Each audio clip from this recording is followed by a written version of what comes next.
আমি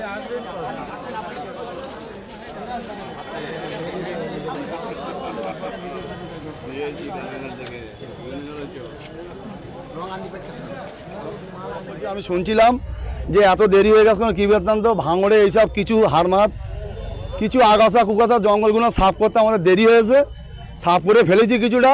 আর একটা কথা বলতে এসেছিলাম বিডিও স্যারকে, যে এখানে দুই নেতা ঝামেলা করছে আর সাধারণ মানুষের অসুবিধা হচ্ছে, আমরা যেন আগামী দিন এটা হতে না দেখি। এটা যদি হয় তাহলে আগামী দিনে আমরা ছেড়ে কথা বলবো না। দেখতে পেলাম যে আইএসএফের কর্মকর্তা, পঞ্চায়েত সমিতি, পঞ্চায়েত, আপনি জেলা পরিষদের সদস্য সবাই এসছেন দলবল বেঁধে, কারণটা কি? আমরা দুটো তিনটে বিষয় নিয়ে এসেছিলাম। প্রথমত বিষয় হলো, গত সপ্তাহে আমরা দেখেছি পঞ্চায়েত সমিতিতে আবাস যোজনার তালিকা টাঙানো হয়েছিল। অনেক নিরীহ মানুষ যারা ঘরের প্রয়োজন তাদের নাম নেই, বা অনেক খোঁজ খবর নিয়ে তারা শুনেছে যে ব্লকে লিস্ট টাঙানো আছে। কিন্তু গত সপ্তাহে সোমবার এবং বৃহস্পতিবার দুদিন ব্লক চত্বরে যেভাবে পলিটিক্যাল রাজনীতি চলেছে, সাধারণ মানুষ তারা ব্লক চত্বরে আসতে পারেনি। এই বিষয়টা নিয়ে আমরা বিডিও সাহেবের সঙ্গে কথা বলেছি, যাতে আবাস যোজনার ঘরের লিস্ট প্রত্যেক অঞ্চলে আরেকটা করে টাঙানো হোক। মানুষের যাদের অভিযোগ আছে লিস্টের নাম দেখে নেক, যাদের নেই তারা কিভাবে ফের নতুন করে নাম নথিভুক্ত করতে পারবে, বা যাদের বিরুদ্ধে কমপ্লেন আছে তাদের নামগুলো কিভাবে কাটানো যায়, এই বিষয়গুলো আমরা আলাপ আলোচনা করেছি। আর একটা বিষয়, ভোলাকে যেন কোনো রকম রাজনীতি না হয়।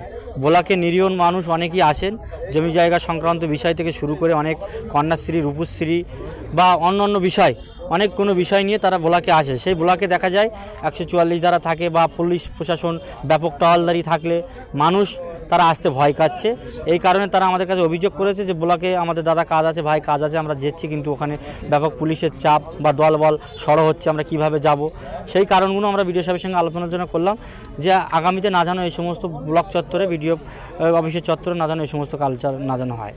সাথে সাথে আমরা আমাদের পঞ্চায়েত সমিতিতে বিরোধী দলনেতা হিসেবে আমরা আজকে নিয়োগ করতে এসেছিলাম। আমাদের পার্টির পক্ষ থেকে আমাদের যে মেম্বার আছে তাদের তরফ থেকে একজনকে আমরা মনোনীত করেছিলাম। সে সংক্রান্ত বিষয়ে আমরা কথা বলেছি।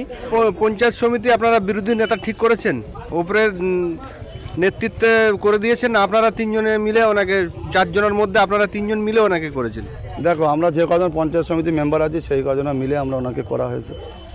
সেই কজনা মিলে করেছেন? ওপরের পার্টির কোনো, ওপরের স্তরের কোনো হাত নেই এতে বলছেন? অবশ্যই হাত আছে, সবাই মিলে আমাদের করা হয়েছে। এবার আপনাদেরা এসেছিলাম, আমাদের পার্টির পক্ষ থেকে আমাদের যে মেম্বার আছে তাদের তরফ থেকে একজনকে আমরা মনোনীত করেছিলাম। সে সংক্রান্ত বিষয়ে আমরা কথা বলেছি। আমাদেরকে এসডিও স্যারের সঙ্গে কথা বলতে হবে, এসডিও স্যারের সঙ্গে কথা বলে আমরা পঞ্চায়েত সমিতির বিরোধী দলনেতা হিসেবে আমরা যাকে নির্বাচন করেছি তাকে নিয়ে এসে এই ব্লকে যেন আমরা বিরোধী দলনেতা হিসেবে এবং বিরোধী পক্ষ হিসেবে যেন আমরা একটা ঘর পাই। সেই ঘরে থাকবো আমরা। এলাকার অনেক সাধারণ মানুষ আছে, তারা ওদের কাছে যেতে তারা বিরক্ত বোধ করে, কারণ তারা অনেক রকম তাদের সঙ্গে খারাপ আচরণ করে, টাকা পয়সার বিনিময় বা অন্যান্য বিষয়ে তারা মনক্ষুণ্ণ আছে। সেখানে এসে আমাদের জনপ্রতিনিধিরা তাদের ঠিক মতন বসতে পারে না, তাদের সময় দিতে পারে না। তাই আমরা বিডিও সাহেবের সঙ্গে কথা বললাম যে আমাদের একটা ঘরের ব্যবস্থা করতে হবে। আমাদের পঞ্চায়েত সমিতির মেম্বাররা তারা এখানে বসবে, এলাকার মানুষের সমস্যার কথা তারা শুনে কীভাবে সমস্যা মেটানো যায় সেই সমস্ত বিষয়। সাথে সাথে এলাকার অনেক কাজ নিয়ে, যেমন আমাদের পঞ্চায়েত মেম্বারদের যে সংসদ সভা হয়েছে, সেই সংসদ সভায় তাদেরকে ঠিকমতো গুরুত্ব দেওয়া হয়নি। যে সংসদ সভায় যে ব্যানার দেওয়া হয় পঞ্চায়েত থেকে, সেই ব্যানারগুলো আমরা দেখতে পেয়েছি আমাদের যারা জনপ্রতিনিধি গ্রাম পঞ্চায়েতের বুথ স্তরে আছে, পঞ্চায়েত সদস্য, তাদের হাতে না দিয়ে বিরোধী পক্ষে যারা পরাজিত পঞ্চায়েত সদস্য বা পলিটিক্যাল লিডার যারা আছে তাদের হাতে সেই সমস্ত ব্যানার দেওয়া হয়েছে। তারা গ্রামের মানুষকে বলছে যে অমুক দিন সাধারণ সভা আছে, সংসদ সভা আছে, তোমরা এসো। কেন এই সমস্ত জনপ্রতিনিধিদের সঙ্গে এরকম দুর্ব্যবহার পঞ্চায়েতের প্রতিনিধিরা করছেন বা প্রধান বা পঞ্চায়েত সেক্রেটারি করছে, এই সমস্ত বিষয়গুলো আমরা আজকে মূলত বিডিও সাহেবের সঙ্গে আলাপ আলোচনা করেছি। এত দেরিতে পঞ্চায়েত ভোট হয়ে গেছে প্রায় 1.5 বছর, এত দেরিতে কেন আপনারা পঞ্চায়েত সমিতির ঘর চাইছেন? আপনারা বিরোধী হিসেবে পরিচয় দিতে যাচ্ছেন কেন? আমাদের কিছু সমস্যা ছিল, সমস্যার জন্য দেরি হয়ে গেছে। তো আমাদের তো সমস্যা, আমরা তো যারা এখন শাসক আছে তাদের তো আজকে 1 মাস হলো তাদের অনেক কিছু গঠন হয়নি।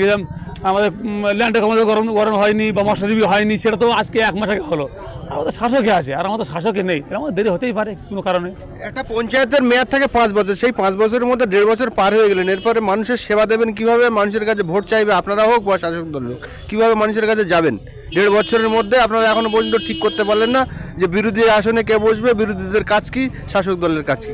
আমরা হয়তো বিরোধী নেতা আমাদের নেই, কিন্তু আমাদের পুরো কাজটা আমাদের জনগণের জন্য করছি। আমরা কোনো দিকে আমরা পিছুই নেই, কোনো কাজে আমরা পিছুই নেই। যেটা যখন যা জনগণ যেটা বলছে সেটা যতটা ক্ষমতা ততটা করছি আমরা, কোনো কাজে আমরা পিছুই নেই।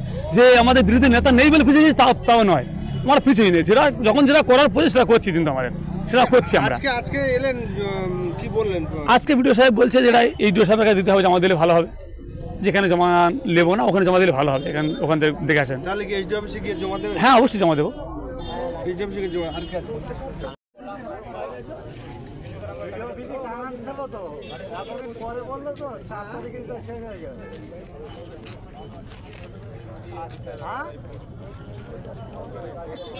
লাগবে বললে হবে না, তাহলে পঞ্চায়েতে যাও। ভিডিও টাঙানি ছিল এতদিন পরে, তুমি 4 তারিখ পর্যন্ত টাঙানি ছিল, এখন করলে হবে না। আজকে 9 তারিখ হয়ে গেছে। আমার হাজার পুঁতি দেবে এবার, এবং সেটাও দেবে কি এখন ঠিক নেই, আমার ফাইনাল লিস্ট হয়নি।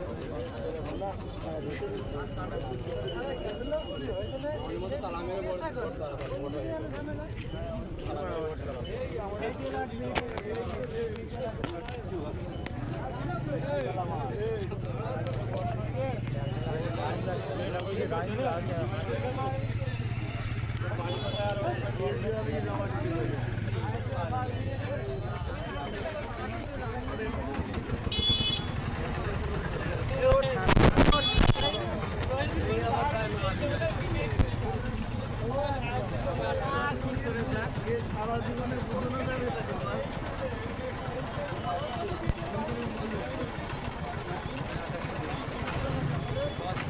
টাকা দেয়নি, তাই ভাবতেই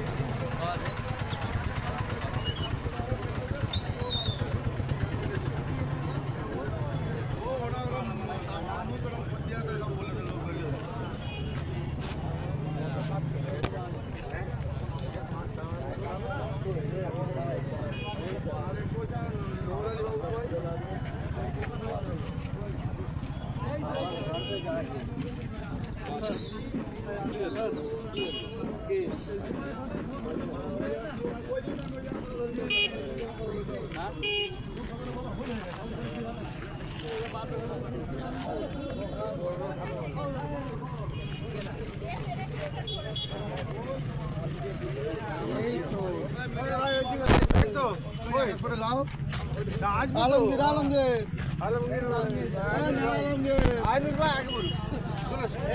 আরে না, আপনি আগে আসুন। লাল